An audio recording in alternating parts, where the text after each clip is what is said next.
کربلا کے واقعے کے بعد جو لوگ اہل بیت زندہ رہ گئے تھے ان کو مدینہ منورہ روانہ کر دیا گیا۔ راستے میں کیا کیا مشکلات درپیش تھیں وہ خطبہ بی بی زینب رضی اللہ تعالی عنہا میں بیان ہو چکا ہے۔ آپ جب مدینہ منورہ پہنچی تو یہاں بھی آپ کو سکون سے رہنے نہیں دیا گیا۔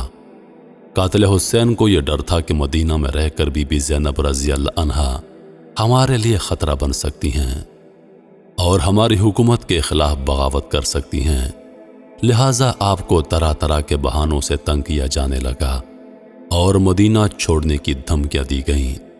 بالآخر تنگ ہو کر آپ نے ملک مصر کا رخ کیا اور صرف 1 سال کے بعد اس فانی دنیا سے رخصت ہو گئیں۔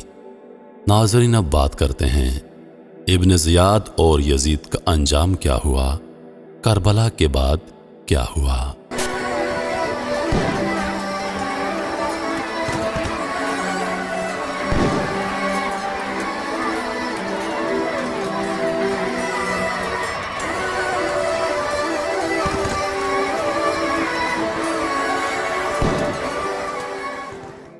عبید اللہ ابن زیاد یزید کی طرف سے کوفہ کا والی اور گورنر تھا۔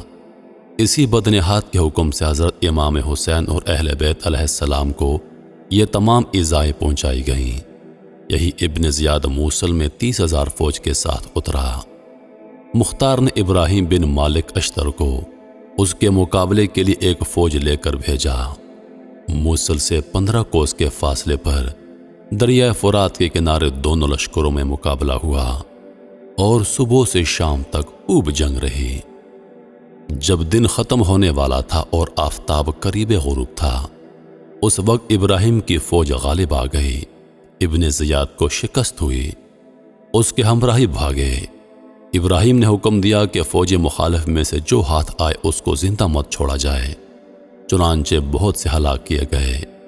اسی ہنگامہ میں ابن زیاد بھی فرات کے کنارے محرم کی 10ویں تاریخ کو 67 ہجری میں مارا گیا اور اس کا سر کاٹ کر ابراہیم کے پاس بھیجا گیا۔ ابراہیم نے مختار ثقفی کے پاس کوفہ میں بھجوایا۔ مختار ثقفی نے دارالامارت کوفہ کو آراستہ کیا اور اہل کوفہ کو جمع کر کے ابن زیاد کا سر ناپاک اسی جگہ پر رکھوا دیا جس جگہ اس مغرور حکومت و بندہ دنیا نے حضرت امام حسین رضی اللہ عنہ کا سر مبارک رکھا تھا۔ مختار نے اہل کوفہ کو مخاطب کر کے کہا، اے اہل کوفہ، دیکھ لو حضرت امام حسین رضی اللہ عنہ کے خون ناحق نے ابن زیاد کو نہ چھوڑا۔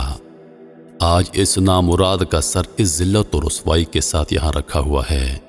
6 سال ہو گئے ہیں، وہی تاریخ ہے، وہی جگہ ہے۔ خداوند عالم نے اس مغرور فرعون خصال کو ایسی ذلت اور رسوائی کے ساتھ ہلاک کیا۔ اسی کوفہ اور اسی دارالامارت میں اس بے دین کے قتل و ہلاک پر جشن منایا جا رہا ہے۔ ترمذی شریف کی حدیث میں ہے کہ جس وقت ابن زیاد اور اس کے سرداروں کے سر مختار ثقفی کے سامنے لا کر رکھ دیے گئے تو ایک بڑا سانپ نمودار ہوا۔ اس کی ہیبت سے لوگ ڈر گئے، وہ تمام سروں پر پھرا۔ جب عبید اللہ ابن زیاد کے سر کے پاس پہنچا، اس کے نتنے میں گھس گیا اور تھوڑی دیر ٹھہر کر اس کے منہ سے نکلا۔ اس طرح 3 بار اس کے سر کے اندر داخل ہوا اور غائب ہو گیا۔ حضرت امام حسین رضی اللہ تعالی عنہ کے قتل کے بدلے لوگوں کو عہدے اور حکومت کا لالچ دیا گیا تھا۔ یزید اور ابن زیاد وغیرہ کے دماغوں میں جہانگیر سلطنت کے نقشے کھنچے ہوئے تھے۔ وہ سمجھتے تھے کہ فقط امام حسین رضی اللہ عنہ کا وجود ہمارے لیے عیش دنیا سے مانے ہے، یہ نہ ہو تو تمام کرۂ زمین پر یزیدیوں کی سلطنت ہو جائے اور ہزاروں برس کے لیے ان کی حکومت کا جھنڈا گڑ جائے۔ مگر ظلم کے انجام اور کہل الہی کی تباہ کن بجلیوں اور درد رسیدگان اہل بیت کی جہاں برہم کن آہوں کی تاثیرات سے بے خبر تھے، انہیں نہیں معلوم تھا کہ خون شہداء رنگ لائے گا اور سلطنت کے پرزے اڑ جائیں گے۔ ایک ایک شخص جو قتل حضرت امام حسین رضی اللہ عنہ میں شریک ہوا ہے، طرح طرح کے عذابوں سے ہلاک ہوگا۔ وہی فرات کا کنارہ ہوگا، وہی عاشورہ کا دن، وہی ظالموں کی قوم ہوگی اور مختار ثقفی کے گھوڑے انہیں روندتے ہوں گے۔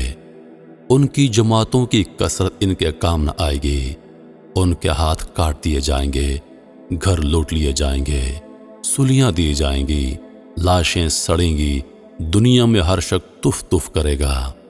اور اسی طرح ہوا۔ مختار ثقفی نے قاتلین امام حسین رضی اللہ عنہ کو چن چن کر قتل کیا اور کم و بیش 30,000 لوگوں کو موت کے گھاٹ اتار دیا۔ واقعہ کربلا کے کچھ ہی دنوں کے بعد یزید ایک ہلاکت خیز اور انتہائی موذی مرض میں مبتلا ہوا۔ پیٹ کے درد اور آنتوں کے زخموں کی ٹیس یعنی تکلیف سے ماہیب آب کی طرح تڑپتا رہتا۔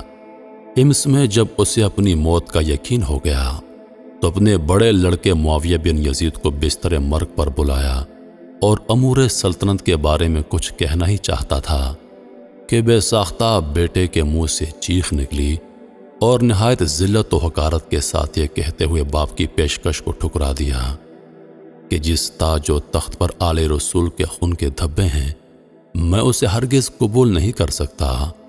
خدا اس منحوس سلطنت کی وراثت سے مجھے محروم رکھے جس کی بنیادیں نواسے رسول کے خون پر رکھی گئی ہیں۔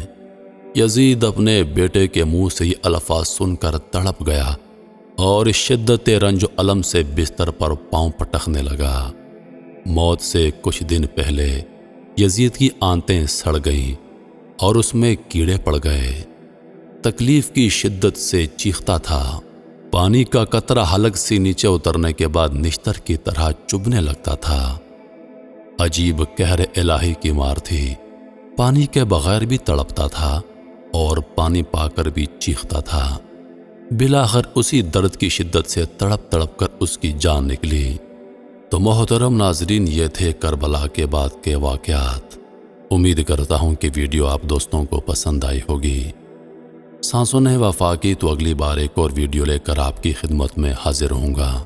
تب تک کے لیے خدا حافظ۔ اللہ پاک آپ سب کا حافظ و نگہبان۔